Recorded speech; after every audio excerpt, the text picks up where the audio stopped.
রাজ্যের সমস্ত জেক্সপো এবং ভোকলেট স্টুডেন্টদের প্রো টেকনিক্যাল জিনিয়াস ইউটিউব চ্যানেলে স্বাগত। তো তোমরা যারা রাজ্যে জেক্সপো এবং ভোকলেট স্টুডেন্ট রয়েছো 2024-এ দাঁড়িয়ে, তোমরা যারা ডিপ্লোমা ইঞ্জিনিয়ারিং পড়তে চাইছো, তোমাদের জেক্সপো এবং ভোকলেট প্রবেশিকা পরীক্ষা বা এন্ট্রান্স এক্সাম যেটাই তোমরা বলো না কেন, সেটা 2024-এ হচ্ছে না। এই পরিস্থিতিতে দাঁড়িয়ে তোমাদের সমগ্র স্টুডেন্টের মনের মধ্যে প্রশ্ন রয়েছে যে যেহেতু মাধ্যমিক এবং উচ্চ মাধ্যমিকের নাম্বার অনুযায়ী এবং আইটিআই ভোকেশনালের নাম্বার অনুযায়ী তোমাদের অ্যাডমিশন হবে, সেই ক্ষেত্রে ঠিক কত মার্কস মাধ্যমিক বা ভোকেশনাল এইচএস আইটিআই থাকলে তুমি রাজ্যের সমস্ত সরকারি কলেজগুলোতে ভর্তি হতে পারবে।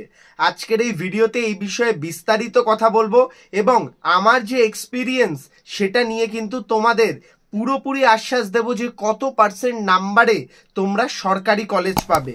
তাই প্রথম থেকে শেষ পর্যন্ত ভিডিওটি দেখো। চ্যানেলে প্রথম আসলে চ্যানেলটিকে সাবস্ক্রাইব করে নিও। প্রো টেকনিক্যাল জিনিয়াস কিন্তু অলওয়েজ তোমাদের জন্য কোয়ালিটি আপডেট এবং ইনফরমেশন এবং কোয়ালিটি ভিডিও নিয়ে আসে।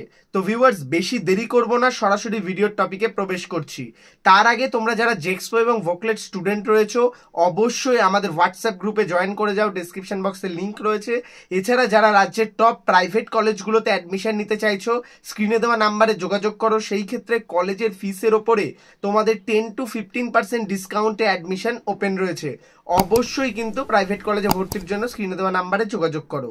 দেখো, আমি তোমাদের জেক্সপো বা ভোকলেট স্টুডেন্টদের একটাই কথা বলছি, মাধ্যমিক এবং উচ্চ মাধ্যমিকের নাম্বারের সাথে সাথে জেক্সপো এবং ভোকলেটের সরকারি কলেজে ভর্তির ক্ষেত্রে কিন্তু আরও 2 থেকে 3টে জিনিস খুব গুরুত্বপূর্ণভাবে ভ্যারি করে। তো সেই ক্ষেত্রে আমি তোমাদের যে বিষয়গুলো জানাবো সেটা কিন্তু মন দিয়ে শুনবে, ভিডিওটা একটু লেন্দি হতে চলেছে। তো বিষয়টা হচ্ছে, তোমাদের জেক্সপো এবং ভোকলেটের ক্ষেত্রে সরকারি কলেজে ভর্তির ক্ষেত্রে মাধ্যমিকের ওভারঅল মার্কসের ওপর বেসিস করে তো তোমাদের অ্যাডমিশনের র্যাঙ্ক আসেই, তার উপরেও কিন্তু বেস করে ম্যাথ, ফিজিক্যাল সায়েন্স মানে ভৌত বিজ্ঞান এবং ইংলিশের নাম্বার। অপরদিকে তোমাদের এইচএস বা ভোকেশনাল বা আইটিআই এর ক্ষেত্রে কিন্তু অ্যাভারেজ করা হয় সবকটার। তো সেই ক্ষেত্রে কিন্তু এই সাবজেক্টের নাম্বারগুলো ইম্পর্টেন্ট। আর একটা বিষয় যেটা থাকে তোমাদের কোটা, তোমরা জানোই রাজ্যে জেনারেল ছাড়াও এসসি এসটি ওবিসি থাকে, সেই ক্ষেত্রে কিন্তু অনেকগুলো কোটার একটা অপশান থাকে। সেই ক্ষেত্রে কিন্তু তোমাদের যে ভর্তির ক্ষেত্রে কোটাও একটা খুব গুরুত্বপূর্ণ ফ্যাক্ট বা ম্যাটার করে। তো সেই ক্ষেত্রে তোমাদের কিন্তু দুটো জিনিসই তাল মিলিয়ে চলতে হবে। তো বেসিক্যালি 2020 সালে এই পরিস্থিতিতে দাঁড়িয়ে, এই ডিকেডে বা এই দশকে প্রথম যে তোমাদের নাম্বারের বেসিসে অ্যাডমিশনটা চালু হয় করোনাকালে, তার আগে কিন্তু আইটিআই এরকম নাম্বারের বেসিসে হতো। এবছর আইটিআই ডিপ্লোমা দু ক্ষেত্রেই হচ্ছে, সেই ক্ষেত্রে সমগ্র স্টুডেন্ট একসাথে ফর্ম ফিল আপ করছে। সেই ক্ষেত্রে যেটা দেখা যায় আমি তোমাদের জানাচ্ছি, বেসিক্যালি যাদের তোমাদের 80% নাম্বার থাকে, মানে 100 to 80%, তারা কিন্তু তাদের সরকারি কলেজ, পছন্দের কলেজ এবং ট্রেড পেয়ে যায়। তাদের সেটা র্যাঙ্ক যেমনই হোক না কেন বা তাদের কোটা যেটাই থাকুক না কেন, তাদের চয়েস অনুযায়ী কলেজ কিন্তু পেয়ে যায় 100 to 80% নাম্বার থাকা ক্যান্ডিডেটরা। আমি সেটা নিয়ে সেপারেট ভিডিও দেব যে কিভাবে তোমাদের কাউন্সিলিং করতে হবে, কিভাবে তোমাদের নিজেদের পছন্দের কলেজ এবং ট্রেড চয়েস করতে হবে, সেটা নিয়েও ভিডিও দেব। তার আগে আজকের ভিডিওর যে টপিক, কত মার্কস মিনিমাম থাকলে তোমরা সরকারি কলেজ পেতে পারো, তো এটা হচ্ছে 100 to 80% যাদের মার্কস থাকে তারা কিন্তু ইজিলি যে কোনো কলেজ এবং যে ট্রেড যারা চায় সেটা কিন্তু পেয়ে যায়।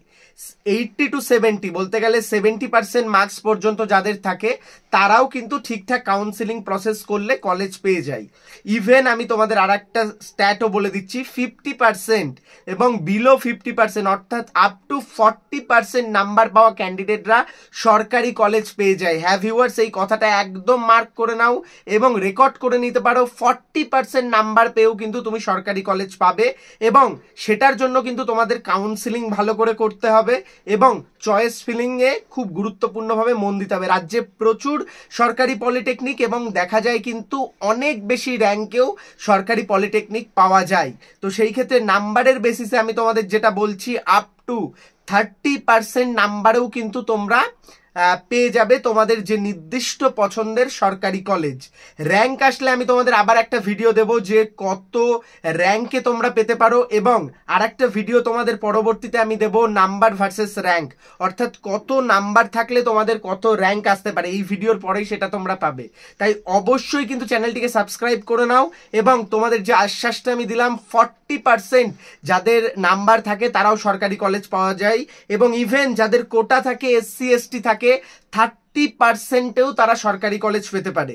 এই প্রতিটা কথা কিন্তু তোমাদের জন্য, প্রতিটা কথা তোমাদের মোটিভেট করার জন্য, এবং রাজ্যের সমস্ত জেক্সপো এবং ভোকলেট স্টুডেন্টদের মধ্যে এই খবরটি ছড়িয়ে দাও, ভিডিওটি সবার মধ্যে শেয়ার করে দাও, চ্যানেলে প্রথম আসলে সাবস্ক্রাইব করে নাও। এবং তোমাদের জানিয়ে রাখছি, কাউন্সিলিং ঠিকঠাক করলে এবং কিছু কিছু ছাত্রছাত্রীরা তাদের নিজস্ব কোটা রিজার্ভেশন অ্যাপ্লাই করলে আপ টু 30% মার্কস পর্যন্ত ক্যান্ডিডেটরাও কিন্তু সরকারি কলেজ পেতে পারে। তাই অবশ্যই ভিডিওটি লাইক করো এবং কমেন্ট করে জানাও তোমার পার্সেন্টেজ কত রয়েছে, তোমার পছন্দের কলেজ কি, সেই ক্ষেত্রে আমি তোমাদের জানাতে পারবো তোমরা সেই কলেজ পাবে কিনা।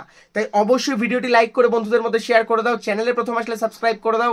আবারও বলছি, প্রো টেকনিক্যাল জিনিয়াস থেকে তোমরা ভবিষ্যতে প্রচুর আপডেটেড ভিডিও পাবে। তোমাদের নাম্বার ভার্সেস র্যাঙ্ক, কত র্যাঙ্কে সরকারি কলেজ, অরিজিনাল র্যাঙ্ক আপলোড হওয়ার পরে বা আপডেট হওয়ার পরে। তাই অবশ্যই কিন্তু ভিডিওটি লাইক করে দাও, এবং কোনো কোয়েরি থাকলে কমেন্ট করো, এবং অবশ্যই প্রাইভেট কলেজ অ্যাডমিশনের জন্য স্ক্রিনে দেওয়া নাম্বারে যোগাযোগ করো। ধন্যবাদ, ভালো থাকো, সুস্থ থাকো, প্রো টেকনিক্যাল জিনিয়াস ইউটিউব চ্যানেলের সাথে থাকো, সকল ইনফরমেশন সবার আগে পেতে থাকো। ধন্যবাদ।